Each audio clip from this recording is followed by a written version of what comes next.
Dear student, आप सभी का एपी स्टडी में स्वागत है। आज हम प्रारंभिक पूंजी एवं पूंजी पर ब्याज की गणना वाले प्रश्नों का हल करेंगे। तो प्रारंभिक पूंजी में देखिए हमको क्वेश्चन नंबर 20 में प्रारंभिक पूंजी की गणना मिल जाएगा। पेज नंबर है 121, साझेदारी फर्मों का लेखांकन, चैप्टर नंबर 1 है। ठीक है, नवबोध प्रकाशन की बुक से। तो इसमें देखिए रानी और सुमन साझेदार हैं।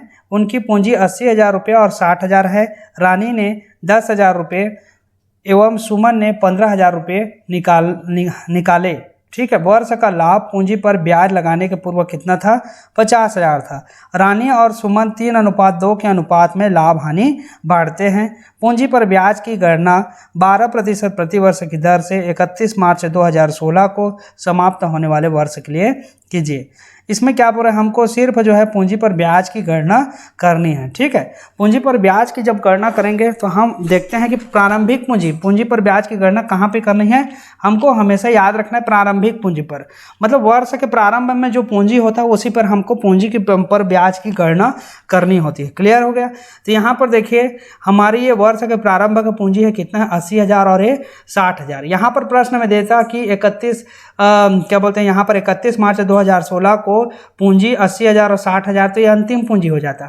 लेकिन यहाँ पर प्रश्न में ऐसा कुछ दिया नहीं है, इसलिए ये क्या है? प्रारंभिक पूंजी है। ठीक है, आपको प्रारंभिक पूंजी मान करके इसकी गणना करना है। तो आपको 12% क्या निकालना है? पूंजी पर ब्याज निकालना है। तो 80,000 का 12% कितना हो गया? रानी का अगर निकालेंगे तो 80,000 का 12% मतलब यहाँ पर देखिए गणना कैसे करना है। तो जैसे पिछले आपने क्वेश्चन में किया वैसे ही इसमें भी गणना करना है। तो पूंजी पर ब्याज की गणना, रानी की पूंजी है 80,000, ब्याज की दर कितनी है? 12%। तो पूंजी पर ब्याज कितना होगा? 80,000 गुणित 12/100, टोटल कितना हो गया? 9,600 रुपया ब्याज का हो गया। पूंजी पर ब्याज 9,600 रुपये रानी का। ठीक है, उसके बाद सुमन है। सुमन की पूंजी है 60,000 और ब्याज की दर कितना? 12%। तो पूंजी पर ब्याज हो जाएगा 60,000 गुणित 12/100, तो कितना हो गया? ये 7200 रुपये, 7,200। इस प्रकार से आपकी गणना करनी है। सिंपल है, ये क्वेश्चन में कहीं पर भी दिक्कत नहीं है। ठीक है, उसके बाद हम चलते हैं क्वेश्चन नंबर 21 की ओर। क्वेश्चन नंबर 21 में देखिए, क्वेश्चन नंबर 21 में यहाँ पर दिया हुआ है ए और बी फर्म में साझेदार हैं। ए और बी क्या हैं? फर्म में साझेदार हैं। 31 दिसंबर 2007 को उनकी पूंजी क्रमशः 72,000 रुपये और 54,000 रुपये थी। ठीक है, वर्ष 2007 में उनके आहरण क्रमशः 12,000 रुपये तथा 18,000 रुपये थे। यहाँ पर देखिए क्या लिखा है, इनकी जो पूंजी है वो कब की थी? 31 दिसंबर 2007 को, मतलब 31 दिसंबर 2007 मतलब वर्ष के अंत में कितनी थी? 72,000 और 54,000। ये क्या है? आपकी ये प्रारंभिक पूंजी नहीं है, ये क्या? अंतिम पूंजी है, समझिए। ठीक है, तो इसका हमको कैलकुलेशन करना पड़ेगा। फिर पूंजी पर ब्याज देने के पूर्व फर्म को वर्ष में 48,000 रुपये का लाभ हुआ। तो इसमें क्या करते हैं हम, प्रारंभिक पूंजी रहता है तो उसमें सीधा हम ब्याज की कैलकुलेशन करके निकाल देते हैं राशि। लेकिन यहाँ पर क्या करेंगे, अंतिम पूंजी है इसलिए 72,000 में हम आहरण जो किए हैं उसको प्लस करेंगे और जो हमको लाभ मिला है उसको हमको क्या करना पड़ेगा? माइनस करना पड़ेगा। ठीक है, तो इसको हम एक चार्ट बना करके हल करेंगे। देख लीजिए, यहाँ पर आपको एक ऐसा चार्ट बनाना पड़ेगा। यहाँ पे लिखना पड़ेगा 31 दिसंबर 2007 को पूंजी खाते का शेष ए और बी का, तो ए का है 72,000, बी का है 54,000। तो हमको आहरण है तो उसको क्या करना पड़ेगा? जोड़ना पड़ेगा। अगर अंतिम शेष दिया हुआ है वर्ष का अंतिम शेष, तो उसमें हम क्या करेंगे? जोड़ेंगे। ठीक है, अब वर्ष का अंतिम शेष कैसे पता चलेगा आप बोलेंगे, तो वर्ष का अंतिम शेष मान लिया जाए। यहाँ पर देखिए दिसंबर दिया है या मार्च दिया है तो आपको समझ में आ जाएगा कि ये वर्ष का क्या है? अंतिम शेष है। क्लियर हो गया? ठीक है, क्योंकि जनरली जो है वर्ष जो है एक तो कैलेंडर वर्ष चलता है और एक क्या चलता है? वित्तीय वर्ष चलता है। वित्तीय वर्ष जो है हमारा ये मार्च में ख़त्म होता है, 31 मार्च को। ठीक है, उसी प्रकार जो कैलेंडर वर्ष है वो 31 दिसंबर को ख़त्म होता है। क्लियर हो गया? तो आपको समझ जाना है, या तो 31 मार्च दिया रहेगा या 31 दिसंबर दिया है, तो समझ जाइएगा कि ये अंतिम पूंजी है करके। ठीक है, उसमें हमको क्या करना है? वर्ष में वर्ष के दौरान जो भी राशि हमने आहरण किया उसको हम क्या करेंगे? अंतिम पूंजी में जोड़ देंगे। और जो भी हमको लाभ मिला रहेगा, वर्ष का जो लाभ हुआ है उसको अगर हम बांटें, वो जो लाभ है वो मिला है उसको हमको क्या करना है? माइनस करना है। ठीक है, यहाँ पर प्रश्न में जैसे दिया हुआ है, क्या दिया हुआ है? आहरण था 12,000 और 18,000 और पूंजी पर ब्याज देने के पूर्व फर्म को लाभ कितना हुआ था? 48,000 रुपये हुआ था। तो जाहिर सी बात है ये जो पूंजी निकली है ये पूंजी कैसे आई होगी? इन सब को माइनस प्लस करके ही आई होगी। ठीक है, जैसे वर्ष का जो लाभ है उसको हमने जोड़ दिया था, वर्ष का लाभ को क्या कर दिया था? जोड़ दिया था, और आहरण को क्या कर दिया था? घटा दिया था। लेकिन अभी जस्ट उल्टा करेंगे, आहरण को हम जोड़ेंगे और लाभ को क्या कर देंगे? माइनस कर देंगे। क्लियर हो गया? तो यहाँ पर देखिए वर्ष के दौरान आहरण था उसको हमने माइनस कर दिया था, उसको हमने यहाँ का क्या कर दिया? प्लस कर दिया। ठीक है, उस प्रारंभिक पूंजी की गणना करेंगे तो ऐसा करना पड़ेगा। ठीक, उसके बाद लाभ को हमने क्या किया था? जोड़ दिया होगा, तब तो ये आया हुआ है ना। तो लाभ को जब हम जोड़ दिए थे तो अब हम क्या करेंगे? उसको लाभ को जो है लाभ को भाग को माइनस कर देंगे। क्लियर हो गया? लाभ के भाग को क्या कर देंगे? माइनस कर देंगे। अब प्रारंभिक पूंजी तो कितना हो गया? प्रारंभिक पूंजी देख लीजिए 72,000 में 12,000 को जोड़ दिए हम तो 84,000। अब इसमें लाभ का जो भाग जो है जमा किया गया था बराबर बराबर उसको क्या कर दिया हमने? माइनस कर दिया। तो 24,000 में से 84,000 में 24,000 घट गया तो कितना है? 60,000। यहाँ पर भी 72,000 में 24,000 घटाए तो 48,000। अब पूंजी पर ब्याज की गणना करेंगे तो 60,000 गुणित 10/100, क्योंकि 10% के हिसाब से है। 48,000 गुणित 10/100 तो 6,000 और ये 48। इस प्रकार से आपको गणना करनी है। क्लियर हो गया होगा? ठीक है, जब भी पूंजी पर ब्याज की गणना के लिए ऐसा क्वेश्चन आता है तो आपको अगर अंतिम पूंजी दिया रहता है तो उसमें क्या करना है? मतलब एक क्लोजिंग बैलेंस है ना, आपका अंतिम शेष है, मतलब क्लोजिंग बैलेंस पूंजी खाते का, उस पर आपको वो आहरण को जोड़ देना है और जो भी लाभ का हिस्सा है उसको माइनस कर देना। क्लियर हो गया? फिर हम चलते हैं क्वेश्चन नंबर 22 की ओर। क्वेश्चन नंबर 22 में देखिए ए, बी और सी जिनकी पूंजी क्रमशः 15,000, 7,500 मतलब 7,500 तथा 3,000 रुपये है को पूंजी पर 5% ब्याज पाने का अधिकार है। देखिए क्या बोल रहा है? 3 जने हैं ए, बी, सी और तीनों का जो पूंजी है वो कितना कितना है? 15,000, 75,000 और 15,000, 7,500 मतलब 7,500 और 3,000 रुपये। तो पूंजी पर ब्याज कितना पाने का अधिकार है उनको?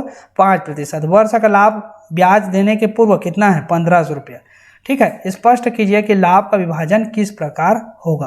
कंडीशन दिया हुआ है यहाँ पे, पहला कंडीशन दिया है जब पूंजी पर ब्याज दिया जाता है और लाभ समान बांटा जाता है। पूंजी पर ब्याज भी देंगे और लाभ को क्या करेंगे? बराबर। फिर पूंजी पर ब्याज देने के बाद जो लाभ होगा उसको क्या कर देंगे? समान रूप से बांट देंगे, तीनों को बराबर बराबर बांट देंगे। पहला कंडीशन हो गया। दूसरा कंडीशन बोलता है कि जब पूंजी पर ब्याज नहीं दिया जाता है और लाभ पूंजी के अनुपात में बांट दिया जाता है। मतलब पूंजी का अनुपात मतलब 15,000, 75,000 और 3,000 का अगर अनुपात निकालेंगे तो जो भी अनुपात आएगा उस अनुपात में हम क्या कर देंगे? जैसे जो 1,500 रुपये है उसको बांट देंगे, हम सीधा पूंजी पर ब्याज नहीं देंगे। तो 2 कंडीशन निर्मित होता है। तो दोनों कंडीशन के लिए आपको जो है लाभ हानि क्या बनाना पड़ेगा?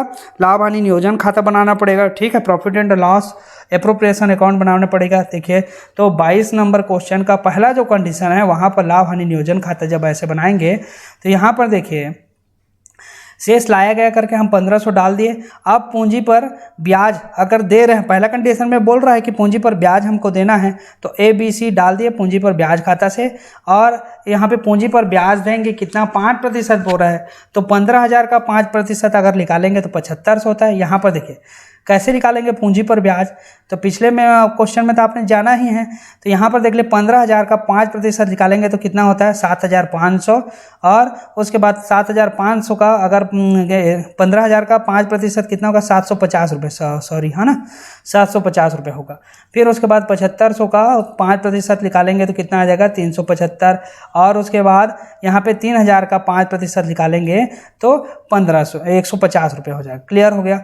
इस तीनों को क्या करते हैं हम जोड़ करके यहाँ पे 1,275 रुपये लिख दिए। ठीक है, अब हम क्या किए? शेष लाया गया करके जो शुद्ध लाभ लाए थे हम, इसमें से इसको माइनस कर दिए 1,275 से, तो बचा कितना? 225 रुपये बचा। तो यहाँ पर लाभ का वितरण साझेदारों के पूंजी खाता से ए, बी, सी करके तीनों को बराबर बराबर अनुपात में बांट दिए जैसा कंडीशन में लिखा था। तो यहाँ पर हमारा क्या हो गया? 1,500 ये हो गया और यहाँ पे भी 1,500 हो गया। टोटल हो गया दोनों पक्ष का। ये कंडीशन नंबर 1 समझ में आ गया होगा आप लोगों को।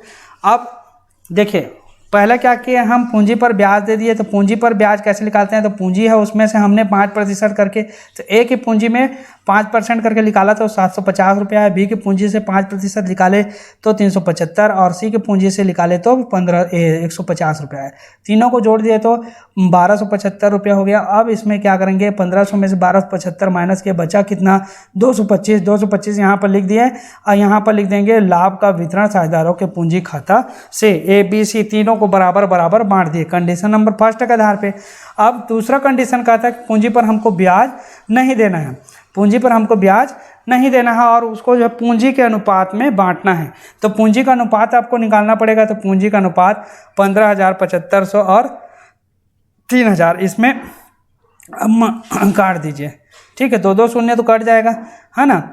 और यहाँ पर 15 से अगर भाग देंगे तो 15 दूने 30 हो गया, 15 पछे 75 और 15 एकम 15 और एक शून्य है तो शून्य, क्योंकि 2 2 शून्य कट गया है।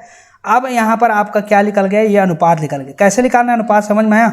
देखिए 15,000, 7500 और 3000 रुपया। ठीक है, तो यहाँ पर 1 और 2 एक एक शून्य काट दिए, मतलब 2 2 शून्य हो गए, कट गया, दोनों तीनों जगह से हो गया। अब यहाँ पे 150 बचा, यहाँ पे 75 बचा, यहाँ पे 30 बचा है।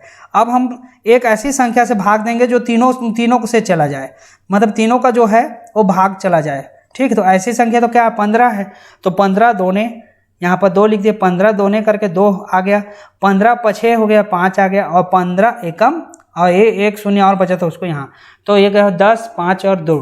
ठीक है, तो ये 1500 का जो राशि है उसको हम क्या करेंगे, 10:5:2 के अनुपात में क्या कर देंगे, कैलकुलेशन कर देंगे। ठीक है, 10 पर 15 2 17, तो 1500 गुणित अगर 10/17, अगर ए का निकाल रहे हैं तो क्या होगा, 1500 गुणित 10/17, क्योंकि 10 5 15 2 17 है। ठीक है, तो 17 करके भाग देंगे। ठीक, 1500 गुणित 10/17। ठीक, उसी प्रकार बी का निकालेंगे तो कितना हो जाएगा, 1500 गुणित 5/17 और सी का 1500 गुणित 2/17। ठीक है, अब इसको कैलकुलेशन करेंगे तो इस प्रकार से आपका जो है पॉइंट में आएगा। ठीक है, आप इसको कर लीजिएगा, एक बार देख लीजिएगा करके। तो 882.35, 441.18 और 176.47 47। ठीक है, ये इसको आप फिर हम क्या कर दिए, टोटल कर दिए। तो इस प्रकार से जो है दूसरा जो कंडीशन है उसके आधार पे इस प्रकार से आपका क्वेश्चन बनेगा। तीनों क्वेश्चन आसान है, तीनों क्वेश्चन थोड़ा सा आपको समझना है कि एक में दिया है प्रारंभिक पूंजी दिया है उसके आधार पर ब्याज का कैलकुलेशन करना है, दूसरा में अंतिम पूंजी दिया है उसके आधार पर ब्याज का कैलकुलेशन करना है, और तीसरा में जो दिया है वो है कि हमको कंडीशन दे दिया है कि हम कैसे जो है लाभ का वितरण करेंगे। ठीक, ये तीनों क्वेश्चन इसी प्रकार है, इसी प्रकार से बनेगा। आगे हम जो है आहरण एवं आहरण पर ब्याज की गणना कैसे करनी है उसके बारे में हम नेक्स्ट जो वीडियो है उसमें समझेंगे। तो अगर वीडियो पसंद आता है तो वीडियो को लाइक कर दीजिए, और अगर चैनल को आपने अभी तक सब्सक्राइब नहीं किया है तो जल्दी से चैनल को सब्सक्राइब करके बेल आइकन को प्रेस कर दीजिए, ताकि जब भी मैं नया वीडियो डालूं तो आप तक जो है उसकी नोटिफिकेशन पहुंच सके। वीडियो को देखने के लिए आपका बहुत बहुत धन्यवाद।